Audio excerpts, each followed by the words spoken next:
कहो खुदा से मेरी मुश्किलें बड़ी है, ये मुश्किलों से कह दो मेरा खुदा बड़ा है।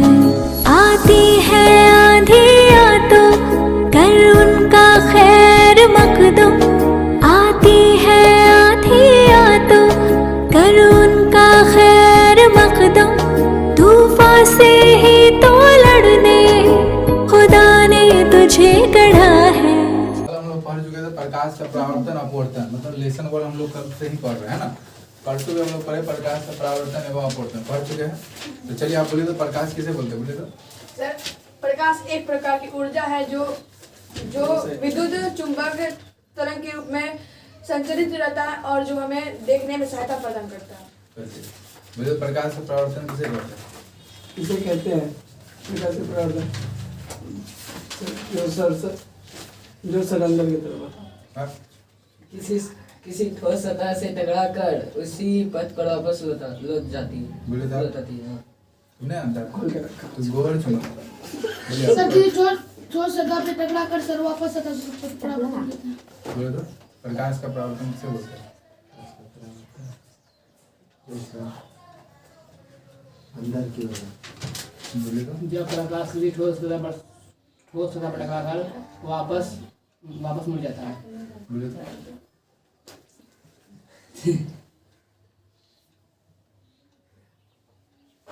बोले तो प्रकाश का परावर्तन किसे कहते हैं?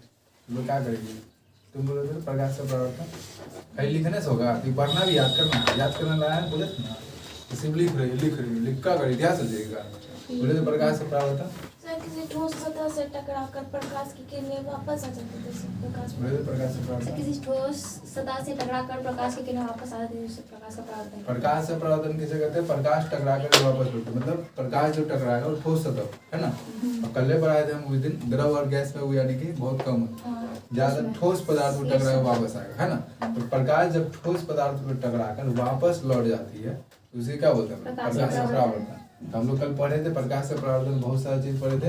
अवतल दर्पण, उत्तल दर्पण, गोलीय दर्पण, ये सब चीज, गोलीय दर्पण, वक्रता, त्रिज्या, द्वारा की सब चीज सब सारे पढ़ चुके हैं। तो चलिए आप बोले तो गोलीय दर्पण किसे कहते हैं? गोली दर्पण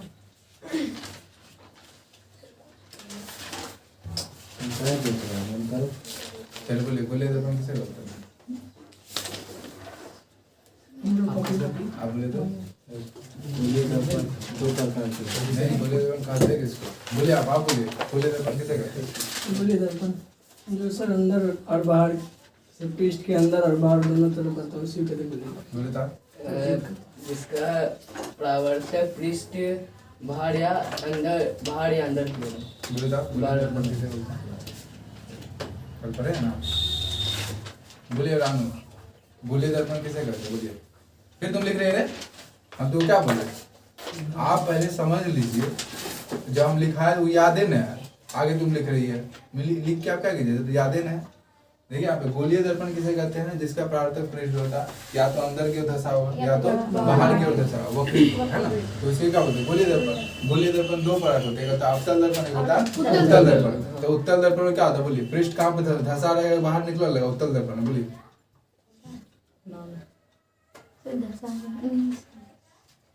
उत्तल दर्पण में जो है परावर्तक सतह क्या होगा? बोलिए तो आप। सर अंदर की तरफ। उत्तल दर्पण में उत्तल सर, दर्पण उत्तल होता है दर्पण बाहर की बाहर तरफ, की उत्तल तरफ। दर्पण अपने अंदर दर्पण की। में चलिए देखिए याद कर लीजिएगा, देख लीजिएगा। प्रकाश का परावर्तक अपवर्तन हम लोग पढ़ते आगे। यदि प्रकाश की किरण वक्रता के केंद्र से गुजरती है तो टकराने के बाद पुनः उसी मार्ग से होकर गुजरेगी। मतलब अगर प्रकाश की किरण, मान लेते हैं कोई दर्पण है, ठीक है ना, तो प्रकाश की किरण मतलब ये अवतल दर्पण है, तो प्रकाश की किरण जब इसमें पड़ेगा तो प्रकाश की किरण इस पर जब वक्रता त्रिज्या से गुजरेगा। इस सी का मतलब क्या होता है? सी का मतलब होता है वक्रता त्रिज्या, समझ में आ गया ना। पी का मतलब होता है ध्रुव, क्या होता है? ध्रुव। अब सी का मतलब क्या होता है? वक्रता त्रिज्या, समझ में आ गया आपको? एम का मतलब एम दर्पण का ही है, कोई मान है, आपका नाम है, क्या नाम है? हरीश। हम गिरीश भी बोल सकते हैं, सब क्रिस भी बोलते बच्चे तो खुरपा दे, मतलब गिरीश हम बोले मोटरसाइकिल लगाना गिरीश वही तो ग्रीस लगाने वाला हाँ, तो ग्रीस बोलते हैं। चलिए आगे तो यदि प्रकाश की किरण मतलब ये प्रकाश की किरण है, ठीक है। तो ये प्रकाश की किरण कहाँ से केंद्र से गुजरती है? सी से होकर, मतलब वक्रता त्रिज्या से होकर, मतलब वक्रता केंद्र से गुजरती है। देखिए बात नहीं, यदि प्रकाश की किरण वक्रता केंद्र से होकर जाएगा तो दर्पण से टकराने के बाद वापस उसी रेखा से क्या होगा? वही रेखा, मतलब यानी कि यहाँ वक्रता केंद्र है, वक्रता केंद्र, वक्रता जो बोलना है बोलिए। देखिए अगर प्रकाश की किरण वक्रता केंद्र से हम गुजरते हैं तो यहाँ से टकराने के बाद फिर यही रेखा में क्या होगा? वापस लौट जाएगा। तो इसीलिए हम ऐसा किए, मतलब इधर से ही आया है, इधर से क्या हो जाए। तो आने वाले किरण को क्या बोलते हैं बोलिए? प्रकाश की किरण जब यानी कि आती है तो उसको क्या बोलते हैं? कौन किरण बोलते हैं? फिर बोले तो आप याद नहीं कीजिए, जाइए हमको क्या एग्जाम बोलिए। आप आने वाली किरण को क्या बोलेंगे? बोले आप क्या बोले? आने वाली किरण क्या बोलते हैं? आपतित किरण। और जाने वाली किरण क्या बोलते हैं? परावर्तित किरण, है ना। मतलब आने वाली मतलब आ रही है किरण, और जाने मतलब क्या? टकरा कर वापस चल गई, है ना, तो परावर्तित किरण। चलिए तो हम लोग जान गए कि यदि प्रकाश किरण वक्रता केंद्र से गुजरती है तो टकराने के बाद पुनः उसी मार्ग से क्या करेगी? गुजरेगी। आपसे एग्जाम में क्वेश्चन आएगा कि यदि प्रकाश की किरण वक्रता केंद्र से गुजरती है तो क्या बनेगा? तो आपको याद रखना है कि जो बनेगा वो पुनः उसी मार्ग से गुजरेगा। हो सकता है एग्जाम नहीं पूछेगा, यदि प्रकाश की किरण वक्रता केंद्र से गुजरती है तो वो किस मार्ग से और गुजरेगी? तो उसी मार्ग से, पुनः उसी मार्ग से क्या होगा? गुजरेगी। ठीक है, देखा आगे। यदि प्रकाश की किरण मुख्य अक्ष के समांतर जाती है, मुख्य अक्ष क्या है? समांतर। मुख्य अक्ष मतलब समझते हैं आप लोग, मुख्य अक्ष किसको बोलते हैं? देखिए ये वाला जो अक्ष है क्या है? मुख्य अक्ष। कल हम बताए थे ये वाला अक्ष क्या? जैसे ही रेखा जा रहा है वैसे ही रेखा जा रही है।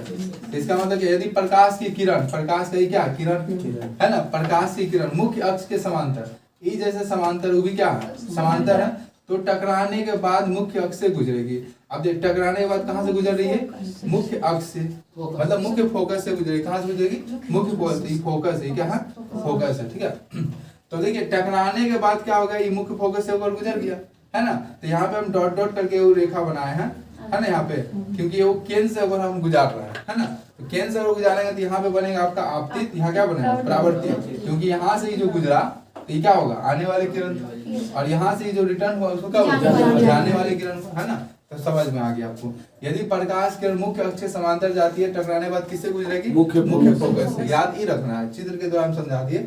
यदि प्रकाश की किरण जैसे मुख्य अक्ष है उसी के समांतर कोई किरण आएगी तो किससे गुजरेगी? मुख्य फोकस से होकर गुजरेगी, ठीक है। यदि प्रकाश किरण वक्रता केंद्र से गुजरती है तो पुनः उसी मार्ग पर यानी कि आपका गुजर जाएगी।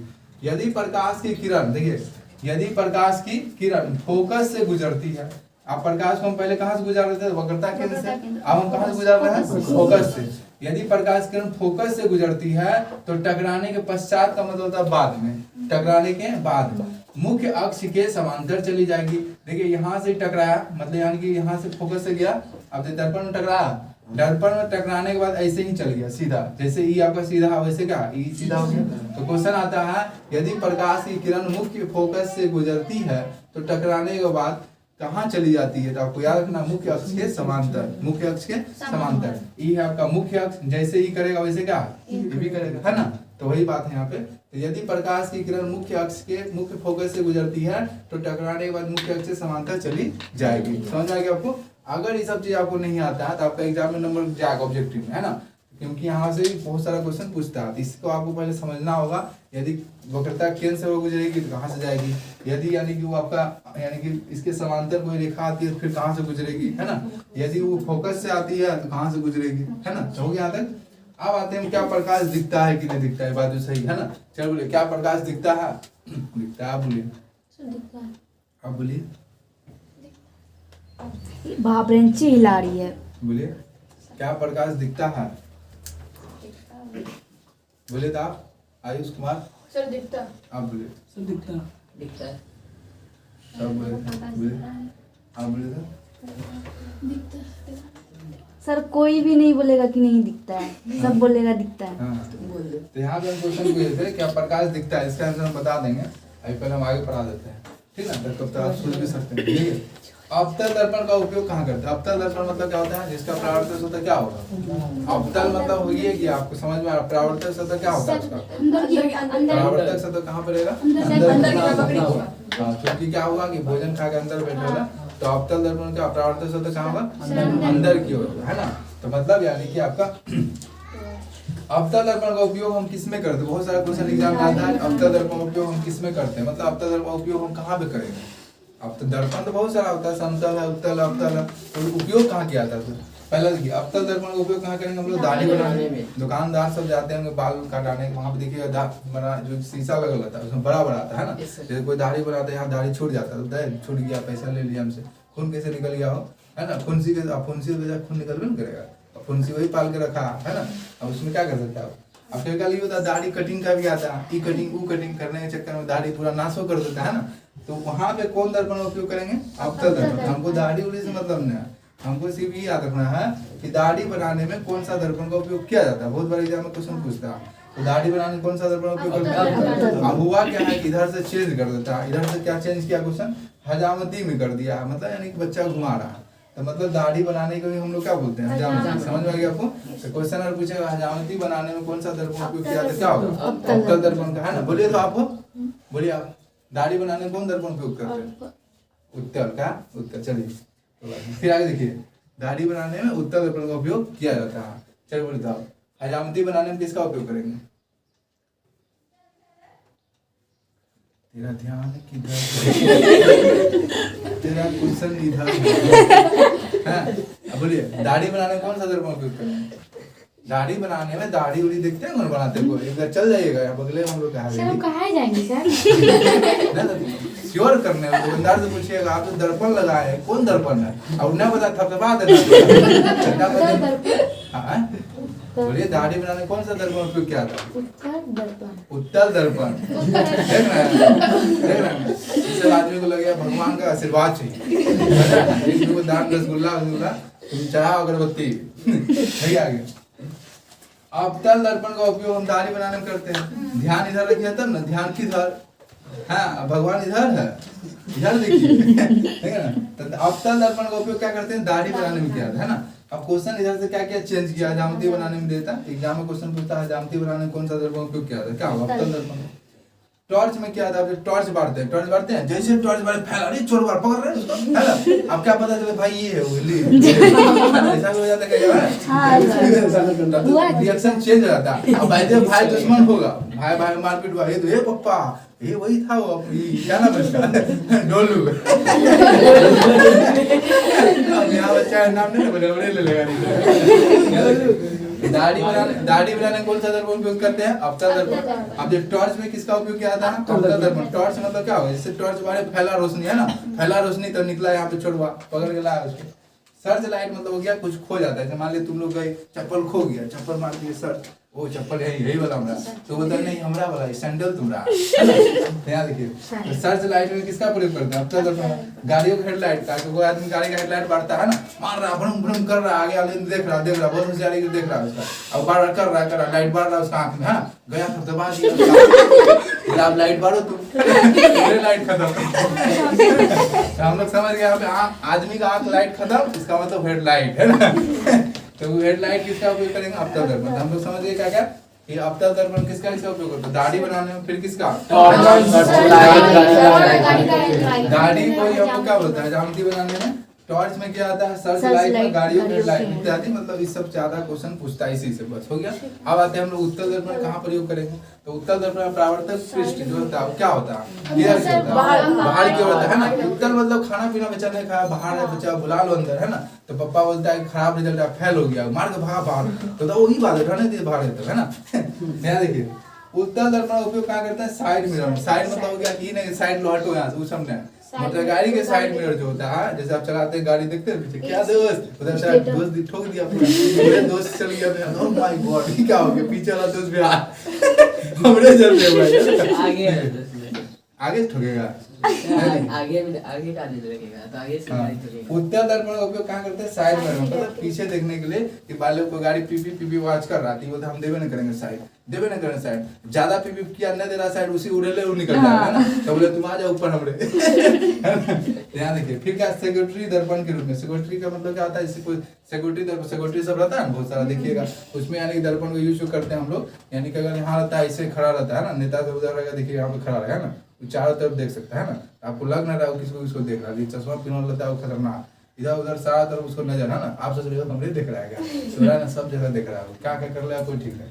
तो हम लोग क्या क्या जानेंगे, जाते उत्तर दर्पण प्रयोग कहाँ करते हैं हम लोग, साइड मिरर ग्रुप और सेकेंडरी दर्पण ग्रुप में, आदि क्वेश्चन साइड मिरर वाला ज्यादा पूछता है एग्जाम, ठीक ना। अब आते आगे हम लोग, आप देखेंगे आगे क्या है, तो दर्पण सूत्र पढ़ते हैं, जैसे हम लोग दर्पण बनाएंगे, दर्पण का सूत्र है ना, तो इस समय हम देखते हैं। तो गोलीय दर्पण जो होता है आपको पता है, गोलीय दर्पण दो दर्पण है, अवतल है, दूसरा क्या मैं इसके ध्रुव बीम की दूरी को हम लोग किससे नोट करते हैं, यू से। अब यानी कि तथा प्रतिबिंब की दूरी क्या किससे नोट करते हैं, ही से। मतलब यानी कि बीम मतलब हो गया ओरिजिनल वस्तु का जो दूरी है वही है ना। अब प्रतिबिंब मतलब हो गया जो छाया बनता है, बोर्ड में देखिए मेरा छाया बन रहा है ना, है ना, ऐसे देखो ऐसे, या तुमने करो तो रहना बनेगा। देखिए प्रतिबिंब की दूरी भी एवं ध्रुव से मुख्य फोकस की दूरी, देखिए हम लोग क्या कह जाएंगे समझिए, मतलब गोलीय दर्पण या तो अवतल हो सकता है या क्या हो जाएगा उत्तल, उससे मतलब नहीं है। तो अवतल दर्पण किसे कहते हैं, पहले ये आदमी को सेंस आना चाहिए, अवतल दर्पण कहते किसको, जिसको याद है वही समझ सकता है ना। तो अवतल दर्पण किसे कहेंगे, बोले तो आप अवतल दर्पण किसे कहेंगे, हाँ आएगा जो,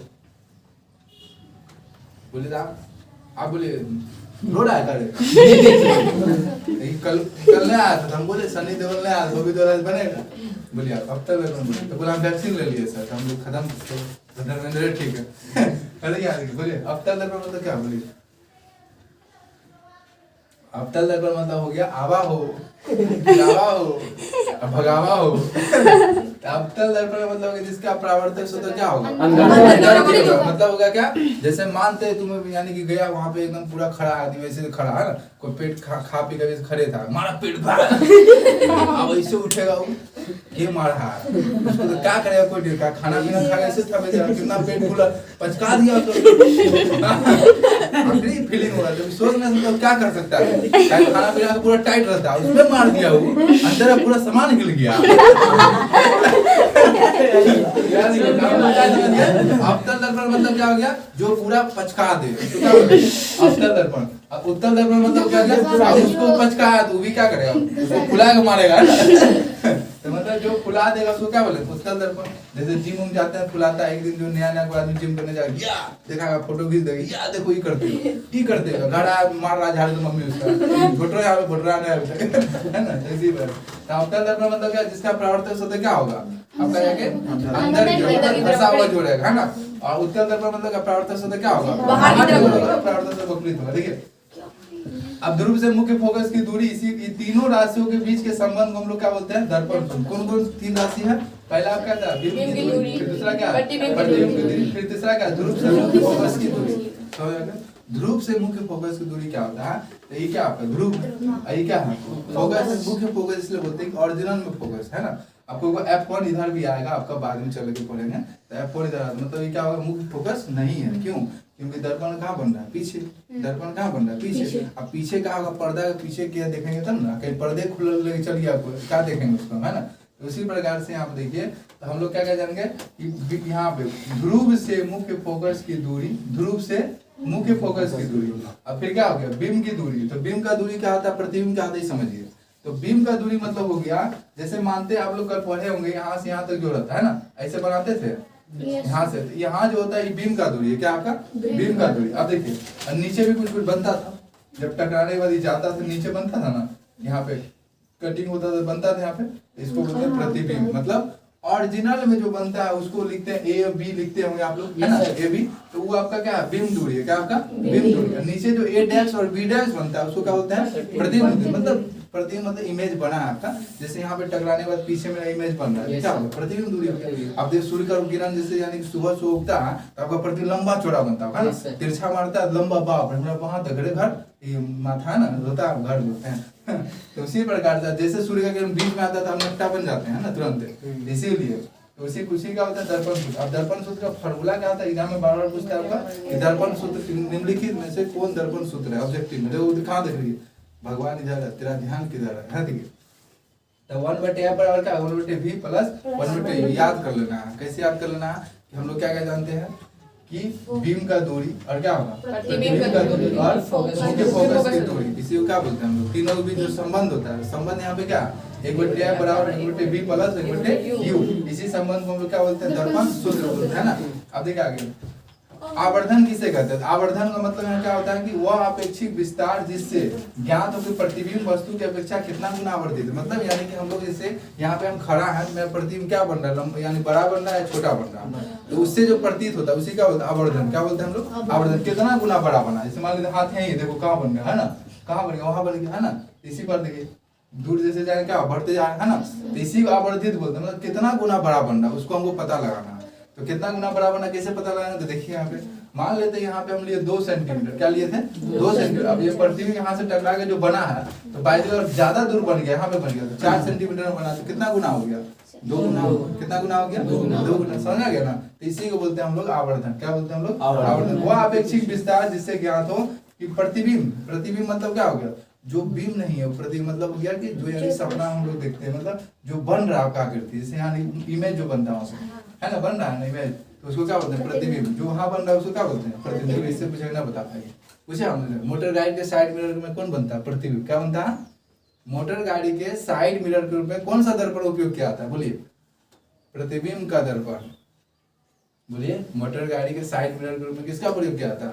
हंसती है रे, बगलों वाली हंसा देगी, हंस रही। बोलिए। मोटर गाड़ी के साइड में चलाना होगा मोटरसाइकिल, क्या मोटर गाड़ी के साइड मिरर के रूप में उसको ना पुट्टो उसको पैंट से कर रही है, बता नहीं रहे सर हम कहाँ बैठे करे आप तो चल ठीक है। मोटर गाड़ी के साइड में किसका कौन सा दर्पण उपयोग किया था?